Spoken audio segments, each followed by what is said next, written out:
எனது பெயர் எஸ் ஹரிகரன். நான் இந்த பயணத்தை ஆரம்பித்தது 2017 ஆரம்பித்தேன்.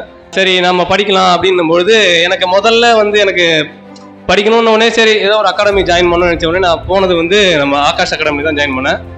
ஆகாஷ் அகாடமிக்கும் ரொம்ப ஒரு நெருங்கிய தொடர்பு இருக்குது. அதனால் என்னைக்குமே நான் அதை மறக்கவும் கூடாது.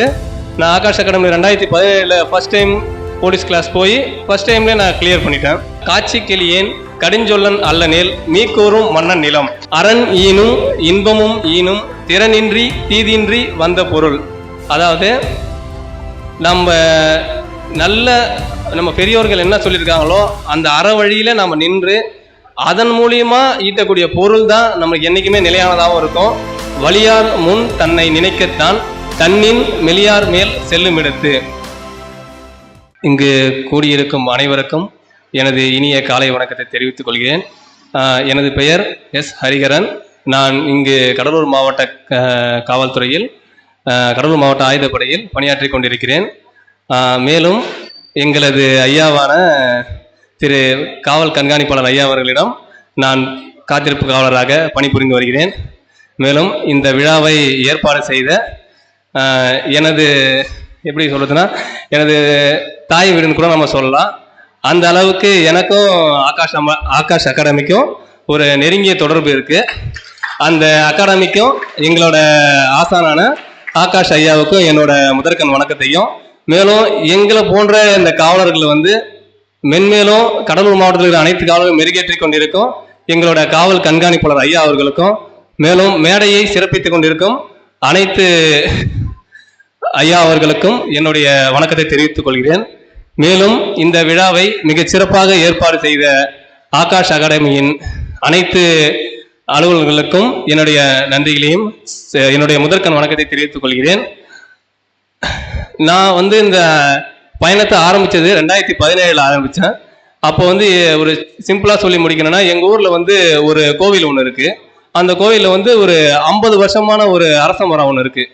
எங்கள் ஊரில் இருக்க எல்லா பசங்களும் நாங்கள் அங்கே தான் உட்காந்து எக்ஸாமுக்கு ப்ரிப்பேர் பண்ணுறது வழக்கம். அப்படி ப்ரிப்பேர் பண்ணும்பொழுது எதாச்சும் என் ஃப்ரெண்ட்ஸ் எல்லாமே குரூப் 4க்கு ப்ரிப்பேர் பண்ணிட்டு இருக்கும்போது ஒரு நாள் நானும் போகும்போது நீங்கள் எல்லாம் படிக்கிறீங்க, எனக்கு என்ன பண்ணுறதுன்னு தெரியல அப்படின்னு கேட்கும்போது என்னோட நண்பன் சரவணன் ஒருத்தர் இருக்காரு. அவர் இப்போ குரூப் 4ல் நெடுஞ்சாலைத்துறையில் பணி புரிஞ்சுட்டு வர்றாரு. அவர் சொன்னார், நீ நல்லா ஹைட்டாக இருக்கடா, நீ போலீஸ்க்கு போகலாம் அப்படின்னு சொன்ன உடனே நான் விழுப்புரம் கவர்மெண்ட் ஆர்ட்ஸ் காலேஜில் படிச்சுட்டு இருக்கும்பொழுது சரி நம்ம படிக்கலாம் அப்படின்னும்பொழுது எனக்கு முதல்ல எனக்கு படிக்கணும்னு உடனே சரி ஏதோ ஒரு அகாடமி ஜாயின் பண்ணணும்னு நினச்ச உடனே நான் போனது நம்ம ஆகாஷ் அகாடமி தான் ஜாயின் பண்ணேன்.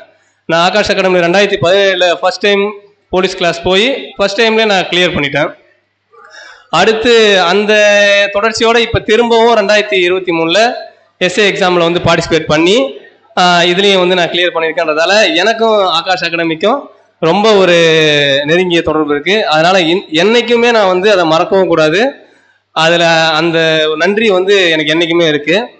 மேலும் என்னோட நண்பர்களான உங்கள் எல்லாருக்குமே நான் நம்ம ஐயாவோட வழியால் ஒரு சின்ன ஒரு திருக்குறள் சொல்லி உங்களுக்கு நான் இதை நீங்கள் லைஃப்பில் எப்பயுமே நீங்கள் கடைபிடிக்கணும் அப்படின்னு நான் உங்களுக்கு சொல்லி விருப்பப்படுறேன். வலியார் முன் தன்னை நினைக்கத்தான் தன்னின் மெலியார் மேல் செல்லும் இடத்து. அதாவது என்னன்னா, நாம நம்மளோட பவர்லேயோ அல்ல ரொம்ப நம்ம அவங்கள சாதாரணமாகவங்க அப்படின்னு நம்ம நினைக்கிறவங்கள நம்ம கஷ்டப்படுத்தும் போது நம்ம நமக்கு மேலே இருக்கவங்ககிட்ட நம்ம பயந்து கை கட்டி ஐயோ என்ன சொல்ல போகிறாங்களோ ஏன் சொல்ல போகிறாங்களோ நினைப்போம்ல, அந்த மாதிரி நிலைமையை நம்ம நினச்சி பார்த்துக்கணும். இது நம்ம எதுக்காக சொல்ல வரேன்னா, நாளைக்கே நம்ம எல்லாருமே ஒரு எஸ்ஐ ஆக போகிறோம். எஸ்ஐ ஆகி ஒரு இடத்துல வேலைக்கு போகிறோன்னா நம்மளை தேடி வரவங்க எல்லாருக்குமே நம்ம எப்பயுமே அவர்கிட்ட போனால் கண்டிப்பாக செஞ்சு கொடுப்பாங்க, அந்த எஸ்ஐ நல்ல எஸ்ஐப்பா, அந்த மாதிரி ஒரு இதை நம்ம ஏற்படுத்தணும். அதையும் மீறி நமக்கு அந்த அதிகாரம் கண்ணை மறைக்கும் போது நம்ம இந்த குரலை நம்ம நினச்சி பார்த்துக்கணும். நம்ம உயர் அதிகாரிகிட்ட நம்ம ஒரு பதில் சொல்கிறதுக்கு நம்ம எவ்வளோ ரொம்ப பொலைட்டாக ஐயோ என்ன சொல்ல போகிறாங்களோ அப்படின்றத நிற்குமோ, அதே நிலைமையை நம்ம அந்த இடத்துல நினச்சி பார்க்கணும்.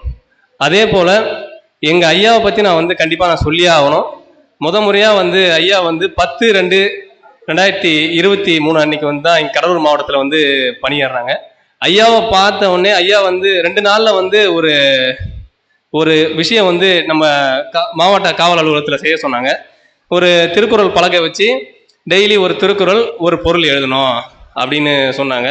அதில் ஐயாவை பார்த்து முதல்ல அது ஒரு 4-5 நாள் பழக்கத்திலே எங்களுக்கு வந்து தோன்ற அந்த முதல் குறள்னு பார்த்தோன்னா, இந்த காட்சி கிளியேன் கடிஞ்சொல்லன் அல்லநேல் மீக்கூறும் மன்னன் நிலம். அதாவது 2011 ஐயா வந்து நம்ம சிதம்பரம் உட்கோட்டத்தில் காவல் துணை கண்காணிப்பாளராக இருந்தார். அன்னைக்கு இருந்த அவர் பண்ண விஷயங்கள்ல வந்து எப்படி இருந்ததுன்னா, நாங்கள் எல்லாம் நினச்சோம் அவர் டிஎஸ்பியாக இருந்தார், பார்க்குறவங்க எல்லாம் பெரிய ஆளாக பயங்கரமாக எல்லாமே வருவாங்க, ரொம்ப கையை கேட்டு வாங்கிட்டு வந்திருக்காங்க போல இருக்கு இந்த டிஸ்ட்ரிக்டை அப்படின்னு நாங்கள் நினச்சிருந்தோம். ஆனால் அங்கே நடந்த விஷயமே வேற இருந்தது. ஐயாவை சந்திக்க வரவங்க எல்லாருமே இது வரைக்குமே இந்த டீப்பு வராத ஆளாக தான் இருந்தாங்க. ரொம்ப எளிமையானவர்களாகவும், அவர் பழகிறவங்களும் அவர் அந்த தொடர்பு வச்சிருக்கவங்களுமே ரொம்ப எளிமையான ஆளாகளாக தான் இருந்தாங்க. அவர் எப்படியோ அதே போல தான் அவரோட பழகிய அந்த ஆளுங்களும் இருந்தாங்க. அதனால அவர் ஒவ்வொரு விஷயமும் அவர்கிட்ட வந்து கற்றுக்கிறதுல எங்களுக்கு வந்து ரொம்ப ஒரு வரப்பிரசாதமாக நினைக்கிறேன். அதேமாதிரி காவல்துறையில் வந்து இன்னொரு விஷயம் ஐயா கிட்ட நான் பார்த்து வேந்தது என்னன்னா, 24x7 ஒரு விஷயம் சொல்லுவாங்க. அதை யார் ஃபாலோ பண்ணுறாங்களோ இல்லையோ, எங்கள் ஐயா இன்னைய வரைக்குமே கண்டிப்பாக ஃபாலோ பண்ணிட்டு இருக்காரு, இனியும் ஃபாலோ பண்ணுவார் அதை. ஏன்னா ஐயாவை நீங்கள் எப்போ நினைச்சாலும் பார்க்கலாம், எங்கே நினைச்சாலும் பேசலாம். அவரோட ஃபோன் ஒரு நாள் வந்து ஒரு சிறப்பாக சொன்னார் அந்த விஷயத்த. என்னோட ஃபோன் நம்பரை வந்து நான் யாருக்கும் கொடுக்கல, நான் விதைச்சிருக்கேன், என்னை வந்து யார் வேணா எப்போ வேணா தொடர்பு கொள்ளலாம். அதனால அவர் வந்து மாவட்டத்தில் வந்து அவர் தெரியாத ஆளே இருக்காது. அந்த அளவுக்கு வந்து ஒவ்வொரு நாளைக்கும் ஒவ்வொரு புதுமையான விஷயத்த வந்து நாங்கள் அவர்கிட்ட வந்து கற்றுக்கிட்டே இருக்கோம். ஆனால் உங்களை விட நான் அதில் ரொம்ப அதிர்ஷ்டசாலியாக இருக்கேன். ஏன்னா ரொம்ப கிட்டத்துலேருந்து நான் எல்லா விஷயத்தையும் ஐயாட்ட இருந்து கற்றுக்கிட்டு இருக்கேன். அதே போல் என்னோட நண்பர்கள் எல்லாருக்குமே இன்னொரு விஷயத்தையும் நான் சொல்லி இந்த பேச்சை வந்து நான் நிறைவு செய்யலாம்னு நினைக்கிறேன். அரண் ஈனும் இன்பமும் ஈனும் திறனின்றி தீதின்றி வந்த பொருள். அதாவது நம்ம பெரியோர்கள் என்ன சொல்லியிருக்காங்களோ அந்த அற வழியில நம்ம நின்று அதன் மூலியமா ஈட்டக்கூடிய பொருள் தான் நமக்கு என்னைக்குமே நிலையானதாகவும் இருக்கும். அதனால நம்ம எப்பயுமே வந்து நமக்கு, அதாவது போற்றுவார் போற்றினும் தூற்றுவார் தூற்றினும் ஆற்றுவாராக ஆற்றுவதே அறம். அதாவது யார் என்ன சொன்னாலும் சரி, அறம் என்ன சொல்லுது, நம்மளோட மூத்தவர்கள் வந்து நமக்கு என்ன கற்பிச்சிருக்காங்க, அந்த வழியே நம்ம நின்னாதான் நம்மளோட பெயர் வந்து என்னைக்குமே நிலைச்சு நிற்கும். இது எல்லாருமே கடைபிடிக்கணுன்றது என்னோட தாழ்மையான வேண்டுகோள். அதே போல கடைசியாக நான் என்ன சொல்ல விரும்புகிறேன்னா, நான் ஆகாஷில் இன்டர்வியூ ப்ராக்டிஸ் முறையாக போகும்போது எனக்கு 2017 நம்ம ஆகாஷ் ஐயாவை சந்திக்கிற வாய்ப்பே எனக்கு கிடைக்கல. நான் அது வரைக்கும் அவர் பார்த்ததே இல்லை. விழுப்புரத்தில் ஒரு 2 வருஷமா படித்தேன், அப்பயும் பார்க்கல.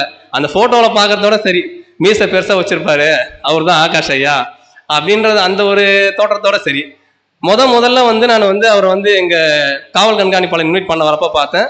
நான் இன்டர்வியூக்கு போகும்போது எங்களுக்கு வந்து ஒரு கிளாஸ் மாதிரி அரேஞ்ச் பண்ணாங்க. அந்த கிளாஸில் வந்து ஐயா எடுத்தோடனே ஒரு வார்த்தை சொன்னார். அதாவது நாம் எவ்வளோக்கு எவ்வளோ பாசிட்டிவான வேர்ட்ஸை வந்து நம்ம ஸ்ப்ரெட் பண்ணுறோமோ அந்த வார்த்தைகள் எல்லாமே நம்மளை சுற்றி இருக்கும். நம்ம மேலும் மேலும் முன்னேறத்துக்கு அந்த வார்த்தைகள் எல்லாமே காரணமாக இருக்குன்னு சொன்னார். அதே போல் என்னை சந்திக்கிற ஒவ்வொரு ஆளுமே சரி, நான் எக்ஸாம் பாஸ் பண்ணதுலேருந்தும் சரி, ஃபிசிக்கல், அடுத்தது இன்டர்வியூ, எல்லாருமே ஏவந்தோ எங்கள் ஐயா சிரிச்சுக்கிட்டே சொன்னார், தம்பி உனக்கு கண்டிப்பாக கிடைச்சிரும்பான்னு. எனக்கு அன்னைக்கே தெரியும் எனக்கு கிடைச்சிரும்னு. அதே போல் நம்ம சுற்றி இருக்கிறவங்க எல்லாம் எவ்வளோ பாசிட்டிவாக இருக்காங்களோ நம்ம அதுக்கு மேலே பாசிட்டிவான வேர்ட்ஸை வந்து சொல்லணும். அதனால் எல்லாருமே வந்து எப்பயுமே ஒரு பாசிட்டிவான மனநிலையில் இருங்க. நல்ல உடல்நிலையோட, நல்ல மனநிலையோட, நல்ல எண்ணத்தோட நீங்கள் எல்லாரும் நல்லா பணி செய்யணும். கடலூர்லேருந்து வந்த பேட்சு இவங்க எல்லாம் கரெக்டாக இருப்பாங்கப்பா, அவங்க எல்லாருமே சூப்பராக இருக்கும் அவங்களோட இது எல்லாமே அப்படின்ற அளவுக்கு நம்மளோட இது வந்து நம்ம இன்னும் தொடர்ந்து இதை கொண்டு போனோம். கடலூர் பேட்ச்லேருந்து ஒரு 60 பேர் எஸ்ஐ ஆனாங்கன்னா அதில் ஒரு 20 பேர் டிஎஸ்பி ஆகிட்டாங்கப்பா அப்படின்ற அளவுக்கு என்னையும் சேர்த்து கூப்பிட்டு போங்க, நானும் வரேன். அதனால் இந்த வாய்ப்புக்கு நன்றி கூறி அனைவருக்கும் நன்றி. ஆகாஷ் ஐயாவிற்கும் எங்கள் காவல் கண்காணிப்பாளர் ஐயாவுக்கும் என் உளமார்ந்த நன்றிகளை தெரிவித்துக் கொள்கிறேன். நன்றி, வணக்கம்.